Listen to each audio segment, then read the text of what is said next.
Hello students, welcome to learn English with Shivalaya public school. तो अब तक हमने पढ़ा use of has and have, कि हम हैज़ और हैव का यूज़ किस तरीके से करते हैं। तो हैज़ एंड हैव का यूज़ हम करते हैं, कोई चीज़ आपके पास है प्रेजेंट में, जब आपके पास कोई चीज़ है तो उसके लिए हम हैज़ एंड हैव का यूज़ करते हैं। मैं ये एक क्विक रिवीजन करा रही हूँ आपका, सो दैट आज हम जो हैड पढ़ेंगे उससे पहले थोड़ा सा एक रिवीजन कर ले जो हमने पहले पढ़ा है, क्योंकि हमें पिछला भी याद करते हुए चलना है, आगे बढ़ते जाना है, पीछे वाला भी लेकर चलना है, आगे दौड़ पीछे छोड़ वाला सिस्टम नहीं अपनाना है। तो हैज़ का हम यूज़ करते हैं ही, शी, इट या सिंगुलर नाउन के साथ। He has a pen, she has a pen, Priya has a book, ठीक है। इट हैज़ अ टेल, तो ये हैज़ का यूज़ है। इनमें सब में आप देखेंगे कि पास है, उसके पास एक किताब है, उसके पास एक पेन है, ठीक है। और दूसरी चीज़ जो बहुत ही ज़्यादा इम्पॉर्टेंट है वो है कि जब कहीं पे पास नहीं भी लगा है तो आपको कैसे पहचाने कि वहाँ पर हैज़ लगा है। जैसे कि आपने बोला उसकी 2 आँखें हैं, तो आप इसको कैसे बोलेंगे? ही हैज़ 2 आइज़, आँखें उसके पास है ना, उससे जुड़ी हुई हैं, तो यहाँ पर बिलोंगिंगनेस है। तो यहाँ पर हम क्या यूज़ करेंगे? हैज़।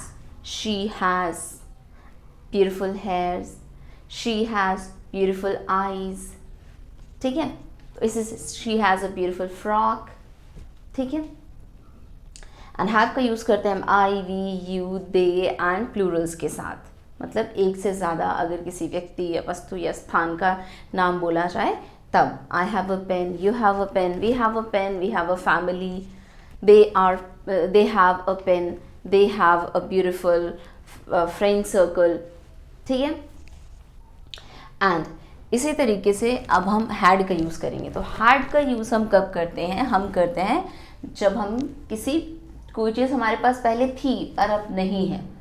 जैसे पास था या थी लगा होगा, मेरे पास था या मेरे पास थी, तो हम यूज़ करते हैं हैड का, ठीक है। हैज़ एंड हैव की तरह हैड के यूज़ में सब्जेक्ट्स का कोई अंतर नहीं है कि इस सब्जेक्ट के साथ हैज़ यूज़ करना है या इस सब्जेक्ट के साथ हैव यूज़ करना होता है, लेकिन हमारा हैड के साथ ऐसा कुछ नहीं है। हम सारे सब्जेक्ट के साथ हैड यूज़ करते हैं। पास्ट में अगर कोई आपके पास चीज़ थी और वो सेंटेंस आपको हिंदी में बोलना है तो आप क्या यूज़ करेंगे? हैड। जैसे मेरे पास एक गाड़ी थी, I had a car.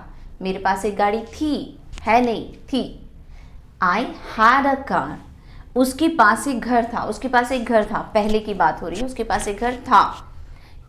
He had a house. हमारे पास एक गाय थी, हमारे पास एक गाय थी। वी हैड अ काऊ। हमारे पास 2 बकरियां थी, सॉरी, तुम्हारे पास 2 बकरियां थी। You had 2 goats. क्लियर है? बहुत सिंपल है। आपको सिर्फ ध्यान देना है कोई चीज़ आपके पास पहले थी अगर बोलना है तो आप हैड का यूज़ करेंगे। जैसे कहानियों में होता है, कहानियों में आप बताते हैं कि एक राजा था, उसके 4 बेटे थे। तो once there was a king, तो दूसरे लाइन का क्या मतलब होगा? उसके 4 बेटे थे। तो 4 बेटे किसके थे? राजा के थे। He had 4 sons. सिंपल है। इस्तेमाल आप देख रहे हैं पास्ट में करेंगे। जब आप पुरानी बात बता रहे हैं, आपके पास कोई चीज़ थी या किसी और के पास कोई चीज़ थी, तो आपको वहाँ पर हैड का यूज़ करना है। बहुत ही सिंपल है, प्रैक्टिस करेंगे बिल्कुल आ जाएगा। जब आप रीडिंग करते हैं तो ध्यान देंगे इस तरह के सेंटेंसेस पे, फिर आपको और प्रैक्टिस होती चली जाएगी, ठीक है।